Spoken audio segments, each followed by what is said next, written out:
राष्ट्रीय ओबीसी महासंघाच्या वतीने ओबीसी बांधव आपल्या विविध मागण्यांसाठी आज शहापूर येथील शिवतीर्थावर साखळी उपोषणाला बसले होते.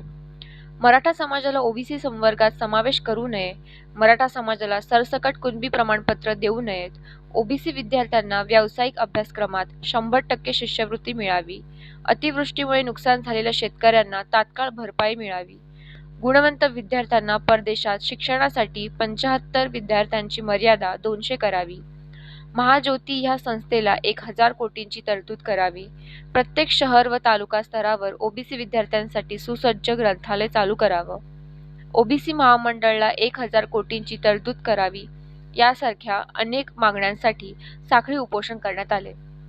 तर महासंघाच्या नागपूर येथील मुख्य कार्यालयातून आलेल्या माहितीनंतर ओबीसी बांधवांनी तहसीलदार आणि पोलीस उपनिरीक्षक यांच्या उपस्थितीत साखळी उपोषण स्थगित केले.